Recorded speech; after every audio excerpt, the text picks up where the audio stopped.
But we begin tonight with the words of retired four-star General John Kelly, who for the first time is speaking out about Donald Trump on tape.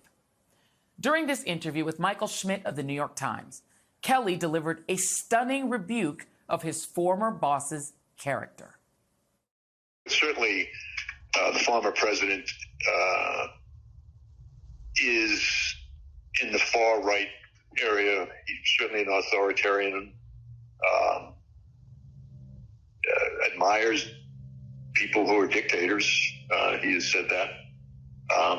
So he certainly falls into the general definition of fascist, for sure.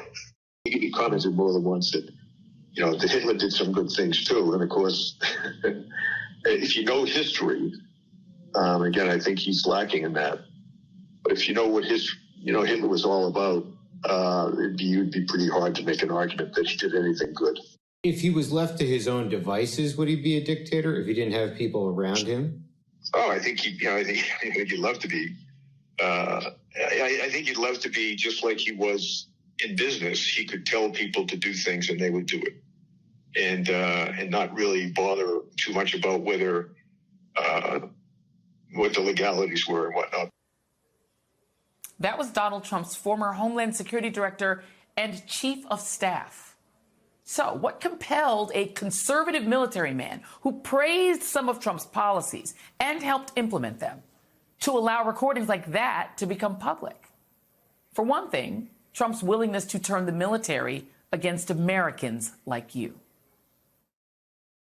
And I think this issue of using the military to go after American citizens is one of those things I think is a very, very bad thing. Even to say it for political purposes to get elected, I think it's a very, very bad thing, let alone actually doing it.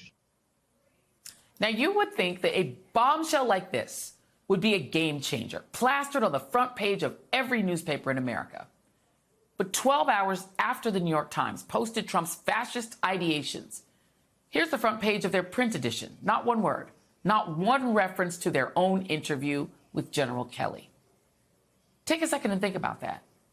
The Republican candidate for president says that Adolf Hitler, who promoted the big lie about a cabal of Jews and Marxists plotting against Germany and used that lie to exterminate millions of minorities, including 6 million Jews across Europe, gypsies, disabled people, people marched into concentration camps and shot or starved to death after being used as slave labor. That guy, according to Donald J. Trump, did some good things.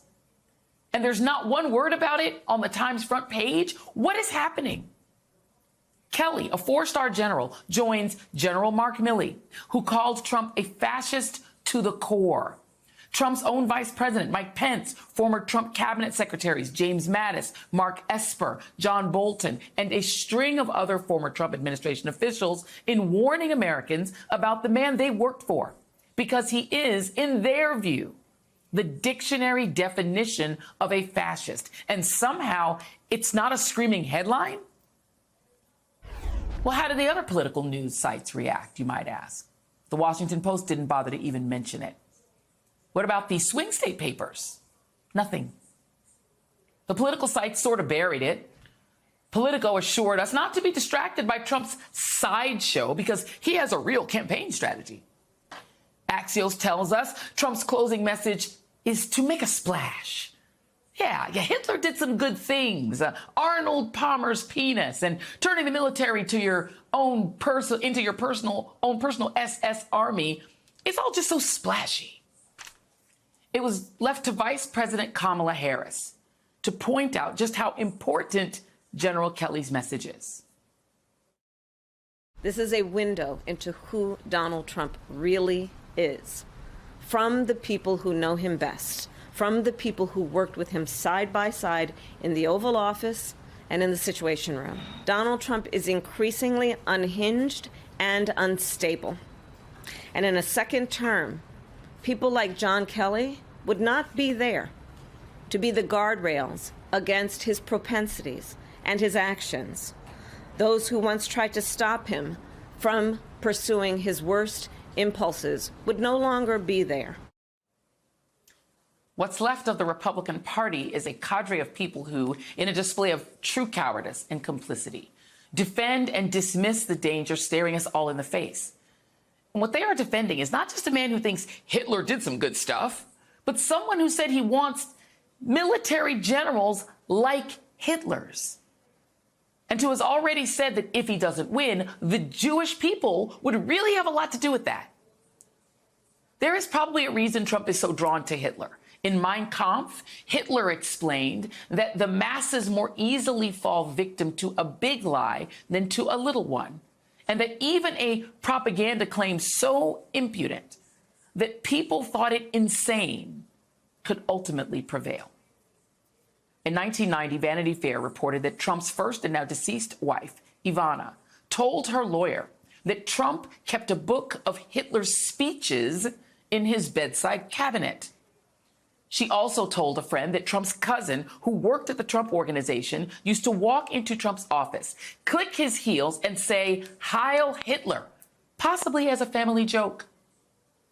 Jonathan Karl, in his book about the Trump administration, shed some light on why Trump embraces authoritarians, white nationalists, and anti-Semites. According to one account, Chris Christie, who was working with Trump during his first campaign, urged him to disavow David Duke's endorsement, since he was slow to do so. Because, quote, those people vote too. Now, I know people love to dismiss these concerns as Trump derangement syndrome or taking Trump too seriously, but really? Really? Imagine for just a moment Barack Obama or Joe Biden's former staffers coming forward and saying that they dug Hitler. Think that might make a front page or two? And let's not forget Trump's own running mate, J.D. Vance, who famously said that Trump just might be America's Hitler. He's not wrong. Joining me now is Ruth Ben-Ghiat, history professor at New York University, who writes about fascism and authoritarianism, and Olivia Troy, former Homeland Security and counterterrorism advisor to Mike Pence and a member of Republicans for Harris. And Olivia, I do want to start with you. I just want to read to you from Bob Woodward's book, War, what General Milley said about Donald Trump. Quote, "He is the most dangerous person ever. I had suspicions when I talked to you about his mental decline and so forth. But now I realize he's a total fascist. He is the most dangerous person to this country, a fascist to the core," Milley repeated to me. "I will never forget the intensity of his worry." You have warned as well, Olivia, about him. You worked with him. What do you make of the benign reaction to the revelation that Donald Trump praised Hitler and wants a Hitler army? I think it's incredibly disturbing because it says that we are normalizing this pattern of behavior by Donald Trump, and that is incredibly alarming for where we are as a country right now in terms of what we're up against when it comes to a figure like Donald Trump. I mean, he is a wannabe authoritarian figure, and what he wants in these comments when you're hearing from generals is he wants blind loyalty from the military. That's what he's asking for, right? When he says that he wants Hitler-like generals, and General Kelly's talking about that, he's asking them to have loyalty to him, one man, not our Constitution, not the freedoms and ideals that our country has been built on. It is about him. And can I just ask you, I mean, you worked in the White House, you know John Kelly. John Kelly is a conservative, right? He's a pro-Trump conservative, right? He's not some never-Trumper. No, actually, he is definitely conservative. I worked with General Kelly at DHS when I first started in the Trump administration when he was there, and I worked with him when I first started in the White House. And he is a conservative-leaning person. I also say, it took a lot for him to finally go on the record like this because generals they serve in nonpartisan ways, and it's very hard for them to take that step to become political. It was very hard for me to take that step and step away from my career. I had to walk away from it, and because I was an intelligence officer and we serve in a nonpartisan way. And so when people like this unprecedented group of voices that serve directly and watch Donald Trump firsthand are all coming together to warn America that this is dangerous, that this man is a fascist, we should definitely listen, because these are not people that we normally operate in political circles, right? This is unprecedented. Yeah. Up and down the ballot, Republican candidates are framing this election as all about the economy and immigration, but they are ignoring one of the most important issues to voters, abortion rights, at their own peril. Check this out. New York congressional candidate Allison Esposito, Republican, found out the hard way in a conversation with one of her own supporters in District 18, as captured this week by our great colleague, NBC News reporter Ali Vitale. As far as abortion, my opponent wants to make this entire election about abortion. And it's not even a factor in this race. All right, so now my question to voters as I'm walking around, I appreciate your support very much. If I had a magic wand and I could fix something day one, what do you think is the biggest issue right now facing, the American public? What would you like to see fixed first? I would like to see a timeline on abortion. A timeline on abortion. In other words, abortion, we are, how can I put it? We don't think that people should be told, no, you can't, but you can't wait until... We just had this conversation. Right. We just had this conversation. You can't wait until the very end, right, and say 4 months. Okay. 4 months cutoff. If you don't know by then, or you haven't decided by then, okay, adoption. See, but that's funny. Like, we were saying abortion doesn't come up. He cares. So funny. Might not be what we thought he was going to say. No, but that's not usually the top issue. But you know what? It is still an issue on people's minds. Clearly it is. Jess McIntosh, a Democratic strategist who served as a senior advisor to the 2016 Hillary campaign. Michelle Goldberg, opinion columnist for the New York Times. They both join me now. Great to have you both here in studio. Thanks. I love that Ali Vitale is just a great reporter and a great presence on TV and a great campaign reporter. Again, there is this battle over issue salience that is a kind of proxy battle for the campaign. And I do think partly in the coverage, abortions ebbed a little bit. And I think that happened in 2022, where everyone in the run-up was like, this is an inflation election. And people really did sleep on it. Well, right. And I think there was a poll recently that showed that abortion had edged out immigration in at least one poll in terms of the economy was their most important issue and abortion was second. Look, I think that I don't want to pin our hopes on having the same sort of polling error that you had. It wasn't even really a polling error. It was an error of assumptions and conventional wisdom in 2022 when everyone expected a red wave and the intensity of Democratic voters and particularly Democratic women voting their outrage over Dobbs took a lot of people by surprise. That could happen again. We certainly don't want to count on it. At the same time, I just think there's something about the structure of our discourse that things that women really care about do not get the same amount of attention, right? It's like, totally agree. Yes. Why are these young men so alienated? And that's an important issue. But just the kind of white hot rage of so many women, it just doesn't get the proportional attention that it deserves. I mean, you've been covering reproductive freedom for as long as I have been working for candidates who are in favor of it. We are at this point very, very used to conventional wisdom underplaying the salience of this issue. Correct. We have literally never had a cycle where that didn't happen. I don't know how many times voters are going to have to stand up and say, no, we really care about our own bodily autonomy, which is, a crazy thing to have to say, before people understand that it is actually quite a motivating issue for people. And the idea that we have to choose between abortion or the economy as the issue motivating us really shows how the people who are making these polls have never actually considered the issue for themselves. The decision when and whether to have a child is the most important economic decision most Americans are ever going to make. Yeah. And if you are somebody who has thought about it, you have thought about the financial implications for what that child would mean to you and your family. Yeah. There is no daylight between reproductive freedom and a good economy. None. Yeah. And again, all this stuff ends up, even the question of what an issue is murky. Sure. In a philosophical sense, right? Obviously immigration has enormous economic effects as well. The one thing that I think the Harris campaign has done is they have stayed focused on this. It's not, Joe Biden's relationship to abortion rights was always very complicated, as he himself would be the first to tell you and often did. That has not been the case with Harris, where it's been much more clear cut. Here's an ad, a new ad on abortion. They've been putting points behind it and putting money behind it. Take a listen.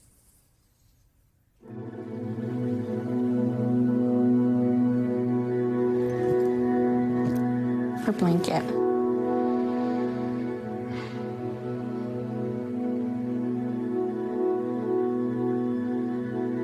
First of all, I'm the one that got rid of Roe v. Wade. Do you believe in punishment for abortion? There has to be some form of punishment. For the woman? Yeah, there has to be some form. Women will be happy, healthy, confident, and free. First of all, just completely blown away by that woman and her partner and all the women that have done this, because it's like no one should have to do this. All obviously. of the women that have done this, just think about how many women have had to come and flay themselves publicly. Literally, physically lay bare the absolute worst things that have happened to them. Tell the most intimate stories as publicly as possible. Like, we couldn't possibly get any louder about how important this is. I have to say that I thought that when Amber Thurman died in Georgia, that when there was a death, it was going to change the conversation, the way it had changed the conversation in Ireland, for example, and kind of spurred the ballot referendum to undo their abortion ban. But there's just something about the brokenness of our news system and our politics. And our attentional Right, and our attentional, and so that even something so shocking and so outrageous, it just, and then Donald Trump kind of laughing at her, saying that his event was going to get better ratings than her family's press conference. Even that, it doesn't stick. And so you really need the Harris campaign and its surrogates to be pounding away at this day after day. We mentioned all these abortion measures that are on the ballot in 10 states. If you want to just put that map up for a second. There's this long contested question about 2004, where Karl Rove engineered to have all these sort of anti-gay marriage and marriage equality ballot initiatives in swing states. There's an open empirical question in the final analysis whether they helped or not. I think there's some evidence they did. Do you suspect this has some effect, these ballot initiatives? Yeah, I do. I do suspect that this has some major effect. Every time reproductive freedom has been on the ballot, it has won in red states, in blue states. This is an issue that affects women of every political stripe. Yes. And it is really peeling off suburban Republican women, suburban independent women. You wouldn't see the sort of the Post-it campaign that we're all talking about, where women are telling each other in the ladies' room, your vote is private. You don't have to tell. Like, there is something happening here around this issue that has galvanized women in a way that I have never seen before. And we have seen it in results. I mean, again, there's polling and there's results, and we have seen it in results clear as day since Dobbs came down. Jess. It has been 80 years since Adolf Hitler was a factor in an American presidential election, and now Hitler is back, with Donald Trump quoted praising Adolf Hitler, saying Adolf Hitler did some good things. Donald Trump has not said what those good things are. Donald Trump's response today to his former White House Chief of Staff, Marine Corps General John Kelly, quoting Donald Trump's praise of Hitler, was not to deny the words that John Kelly quoted Donald Trump saying. Donald Trump's response was a written statement simply calling John Kelly, quote, a total degenerate. Donald Trump did not issue a statement saying Hitler did not do some good things. Donald Trump could have issued a statement saying that, but he didn't. Donald Trump knows that he has the American Nazi supporters out there who are going to vote for him. Actual American Nazis. Small sliver of Trump voters, but he needs every one of them. Donald Trump knows that he needs every total degenerate American Nazi voter in every swing state to vote for him. And so Donald Trump cannot afford to lose a single one of them. And that's why he refused to condemn Hitler today and only condemned John Kelly. What are the good things? What are the good things that Hitler did? That is the first question for Donald Trump, for any reporter who is next allowed to ask a question of Trump. What are the good things Hitler did? Hitler is known for attempting to exterminate every Jewish person living in Europe, and he hoped to exterminate every Jew living in the world. Hitler tried to fulfill that ambition by annihilating 6 million men, women, and children. Grandfathers, grandmothers, great-grandfathers, babies. And while Hitler was at it in those death camps, in combat, Hitler killed as many American soldiers as he possibly could. Adolf Hitler introduced the idea of bombing civilian populations from the air that had no military strategic objective. He killed men, women, and children in London that way.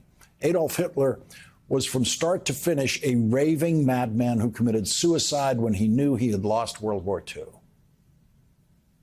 What good things? What would you say when he said to you that Hitler did a lot of good things? Well, I tell him that. I said, first of all, you should never say that. But if you knew what Hitler was all about from the beginning to the end, everything he did was in support of his racist, fascist life, philosophy, so that nothing he did you could argue was good. The next reporter to ask Donald Trump a question must ask him, what good things did Hitler do? Reporters must also ask Donald Trump what bad things Hitler did. And watch how reluctant Donald Trump will be to publicly condemn Hitler, because Donald Trump fears losing a single vote from a single degenerate American Nazi. Donald Trump has been quoted by multiple sources saying he wished he had Hitler's generals. Jeffrey Goldberg reported more of Donald Trump's praise of Hitler and his generals in a piece in The Atlantic yesterday under the headline, "Trump, I need the kind of generals that Hitler had." Hitler's generals were murderous anti-Semites who were also the worst generals fighting World War II in Europe. Hitler's generals were wrong about how to fight the war, and they lost every major battle against the great American generals who Donald Trump dishonors with his perverse anti-Semitic praise of Hitler and Hitler's generals. And Hitler's generals conspired repeatedly to assassinate Adolf Hitler, but because they were incompetent, Hitler's generals failed in every attempt to assassinate Adolf Hitler. But Donald Trump wants Hitler's generals. He doesn't want Franklin Roosevelt's generals, the generals who actually won World War II. George C. Marshall, the general who masterminded the entire American approach to World War II in the Atlantic and the Pacific. General Dwight D. Eisenhower, who won the war in Europe and became president of the United States. Legendary generals George Patton, Douglas MacArthur, General Omar Bradley. Donald Trump doesn't want any of them. You know who didn't want Hitler's generals? Hitler. Hitler thought his generals were clowns in the same way that Donald Trump thinks that the generals in command of the American military now are clowns. Jeffrey Goldberg reports, quote, when Trump raised the subject of German generals, Kelly responded by asking, "Do you mean Bismarck's generals?" He went on, I knew he didn't know who Bismarck was or about the Franco-Prussian War. I said, "Do you mean the Kaiser's generals? Surely you can't mean Hitler's generals." And he said, yeah, Hitler's generals. Donald Trump comes from a German family who changed their name from Drumpf to Americanize the sound of that name. But Donald Drumpf cannot Americanize his admiration for Adolf Hitler and Adolf Hitler's generals. 80 years ago, Franklin Delano Roosevelt was running for re-election at the height of World War II in 1944. President Roosevelt and his Republican challenger, the governor of New York, Thomas Dewey, did not disagree about Adolf Hitler. They both knew that he was the most deadly and evil enemy the United States ever faced. 4 years earlier, after Hitler had started World War II, but the United States was not yet involved, in the 1940 presidential campaign, Franklin Delano Roosevelt and his Republican challenger did not disagree about the dangers of Adolf Hitler, who was already marching his way across Europe. Donald Trump is the only presidential nominee of a major party in the history of this country who has admired Adolf Hitler, the only one. The Vice President of the United States addressed Donald Trump's praise of Adolf Hitler and Adolf Hitler's generals today at the Vice President's residence in Washington. Yesterday, we learned that Donald Trump's former chief of staff, John Kelly, a retired four-star general, confirmed that while Donald Trump was president, he said he wanted generals like Adolf Hitler had. Donald Trump said that because he does not want a military that is loyal to the United States Constitution. He wants a military that is loyal to him. He wants a military who will be loyal to him personally, one that will obey his orders even when he tells them to break the law or abandon their oath to the Constitution of the United States. All of this is further evidence for the American people of who Donald Trump really is. This is a window into who Donald Trump really is, from the people who know him best, from the people who worked with him side by side in the Oval Office and in the Situation Room. So the bottom line is this. We know what Donald Trump wants. He wants unchecked power. The question in 13 days will be, what do the American people want? Thank you.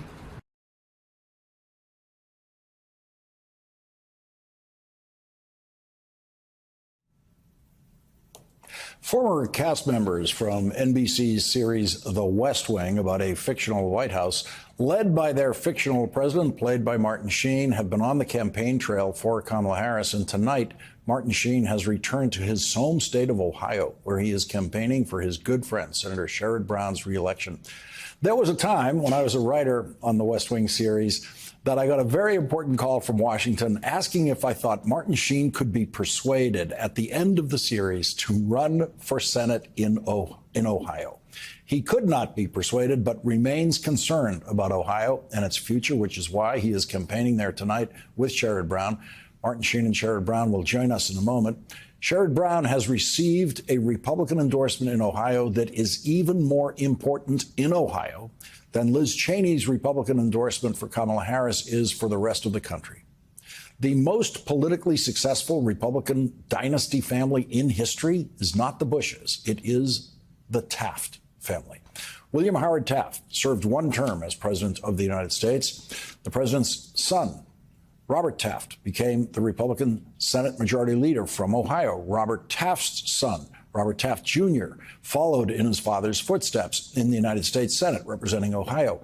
Robert Taft III served 2 terms as Ohio's governor from 1999 to 2007. In the Dayton Daily News this week, Governor Taft wrote, "I have always run for office under the banner of the Republican Party, am a conservative, and usually vote a straight Republican ticket, although still a Republican. I will be making an exception this year in Ohio's U.S. Senate race by supporting Sherrod Brown."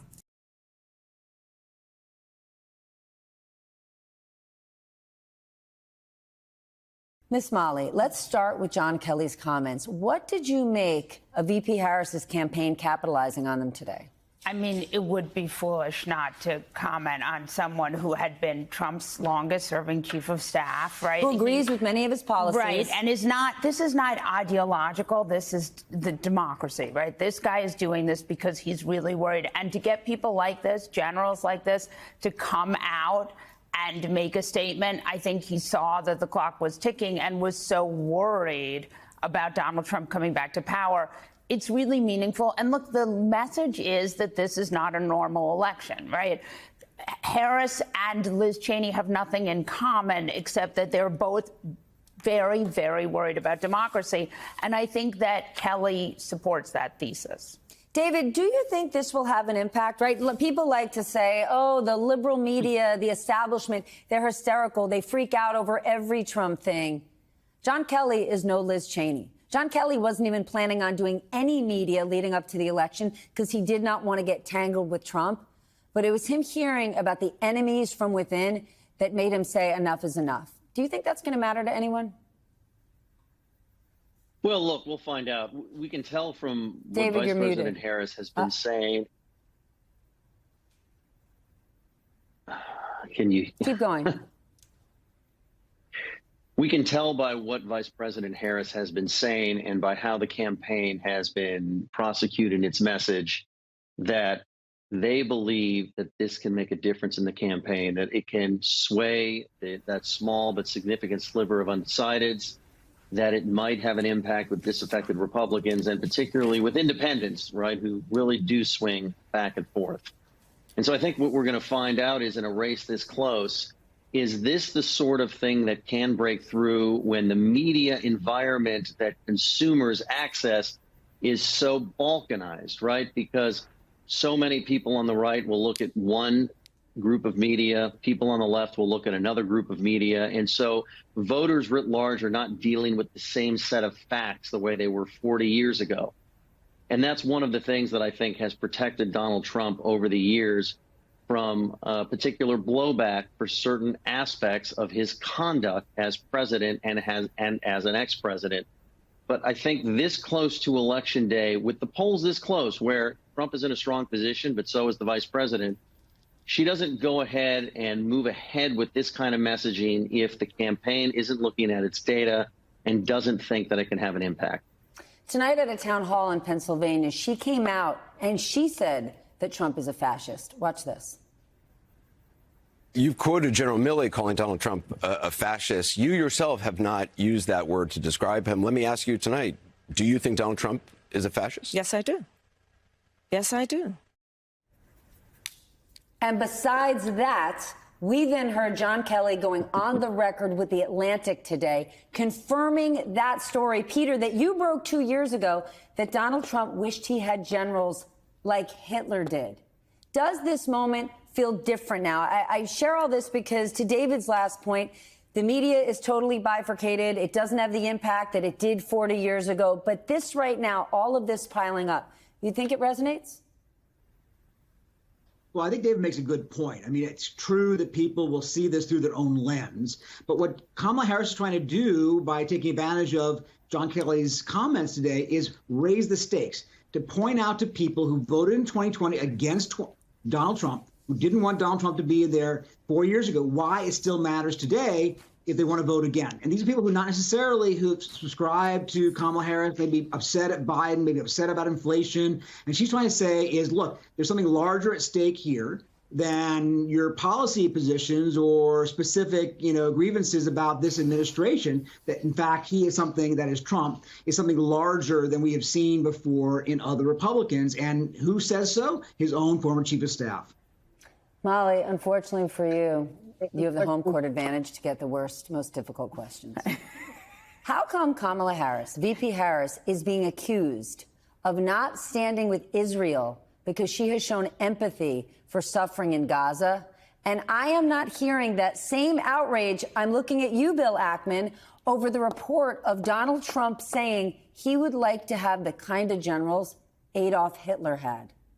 This is the hardest question. Yes, it is. Yes, I saw it come up on the prompter, and I was like, no.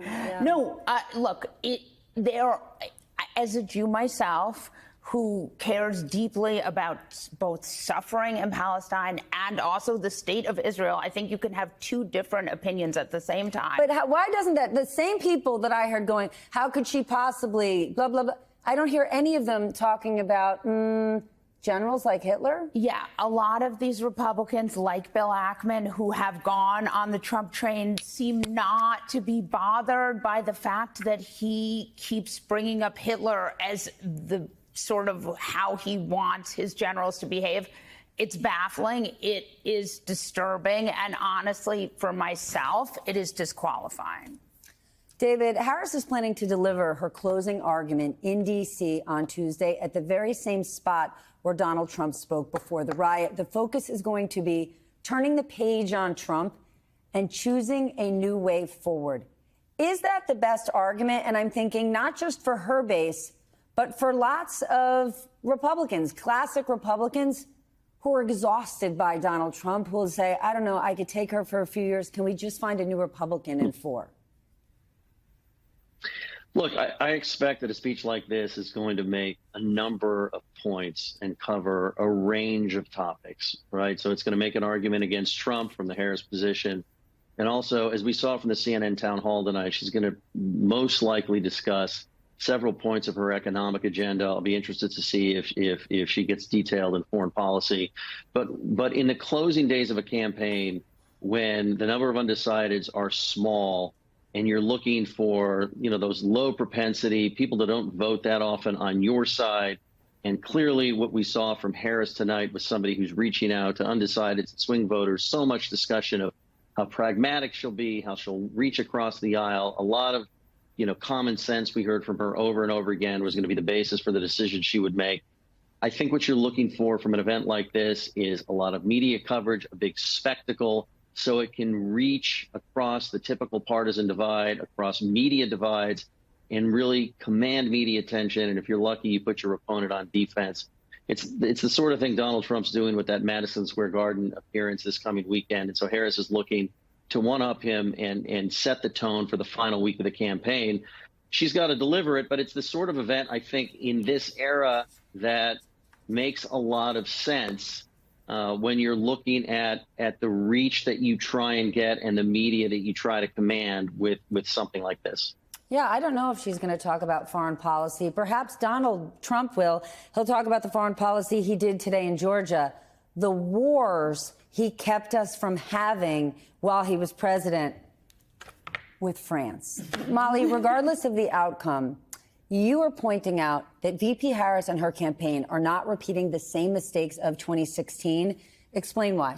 So I actually got the idea for this piece because I was texting with a swing state congressman who was saying, if we wanted to come out there, and he said, we keep having to change our plan so much because she keeps coming to the state. And I thought about how different it was than 2016. You were like, that wasn't August 2016. Right. No, and he said to me, it's just completely different than what it was like in 2016, where we couldn't get the candidate to the state. And so, look, none of us know what's going to happen, but we do see Harris. She keeps going back to Pennsylvania. She keeps going back to Wisconsin. She keeps going back to Michigan, or sending really effective surrogates like Obama, like Clinton.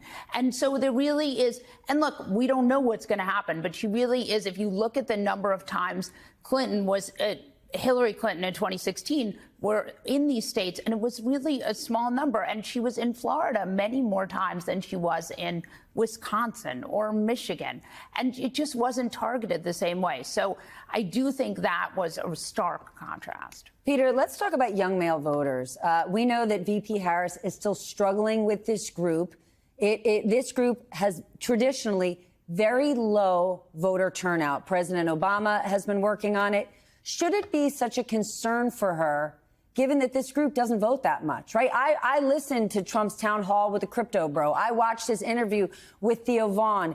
And unlike Taylor Swift events, where at the end she says, and here's how you register to vote, I don't see the same from that sort of young male universe that's in the Trump camp.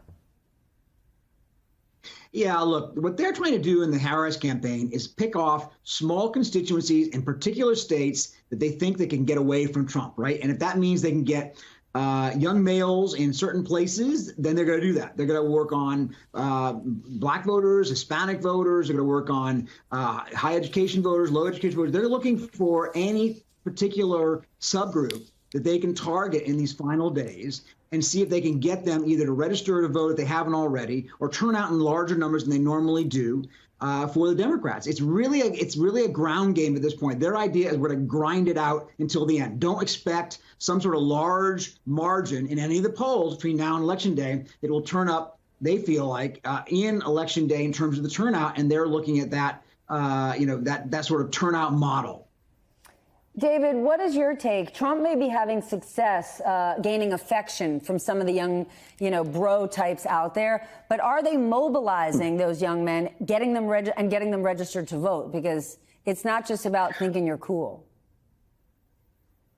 Look, it's something that they're definitely trying to do. It's both the Trump campaign and the aligned center-right groups that are going door to door for the Trump campaign in these battleground states. And they're focused particularly on these low propensity voters and particularly young male voters. I was in Detroit last night for the Obama rally, the Get Out the Vote rally for the Harris campaign that former President Barack Obama headlined. I talked to a 19-year-old first-time voter. He's a Harris supporter.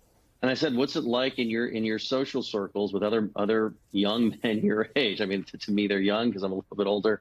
And he said, look, it's split. I mean, this is all anecdotal, so you can take it with a grain of salt. But he said, look, I know a lot of men my age that are going to vote for Trump. I know a lot of men my age that are going to vote for Harris. But in a game of inches, it's about expanding your margin where it's close. It's about juicing your margin where it's large to make it even larger. And what's interesting is Harris and Trump are making two different bets, right? Harris is going after your more traditional swing voter, disaffected Republican, persuadable voter. Trump's trying to create voters out of people that don't typically show up. But if they would, they're inclined to the kind of candidate that he is. And I think you see that strategy from both campaigns. In just the past week, Donald Trump has repeatedly called his fellow Americans the enemy from within, and even said that he would use the United States military to go after American citizens. This is a window into who Donald Trump really is, from the people who know him best, from the people who worked with him side by side in the Oval Office and in the Situation Room. And it is clear from John Kelly's words that Donald Trump is someone who, I quote, certainly falls into the general definition of fascist. So the bottom line is this. We know what Donald Trump wants. He wants unchecked power. The question in 13 days will be, what do the American people want?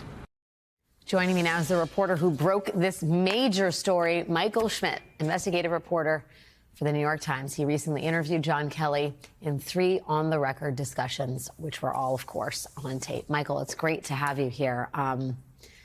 What a moment for our democracy. You know, this is not the first time the word fascist has come up in the context of Donald Trump, but this is the first time we've heard it on tape from one of his closest advisors. And I wonder if you could, you know, tell me a little bit about how this came to be, because the recording of it seems so essential to the impact of the story. Was it difficult convincing General Kelly to release this to the public? So I think, to your point, this is all about the audio. These are things that, if you have followed the Trump story, that are sort of widely known. His affinity for Hitler had been reported. A lot of the things that came out had been reported, but they had all been reported in text, sometimes on background. Sometimes Kelly has even put out statements himself, but in writing.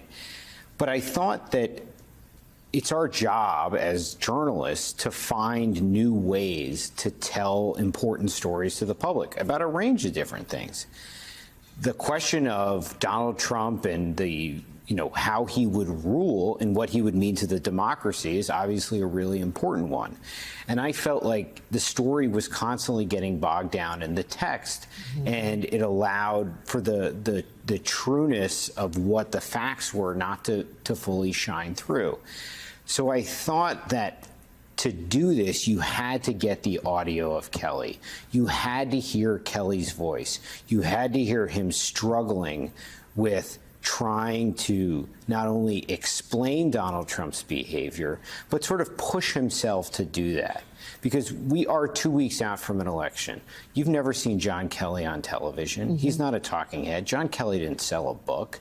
John Kelly isn't, making the rounds. This is someone, who goes to VFW halls and wants, is talking to young cadets and Marines and doesn't want anything to do with partisan politics, hates partisan politics, maybe, even to a fault. And it took a very, very long time to get to this point. I had asked Kelly to do this over the summer, and he said, Mike, you're a nice guy, but get lost. And we just didn't give up, and we continued to push. But the difference here is the audio. It's the fact that you can hear it, and you can hear it directly from the person. You're not relying on me writing a story about it. You can play it and you can hear it yourself. And in a world in which we in the media are struggling to deal with questions of fact and attacks on the press, I have found that audio is a really helpful way to bring things forward. And I think in this case, it really helped to tell this story and tell it in a way that was new and different.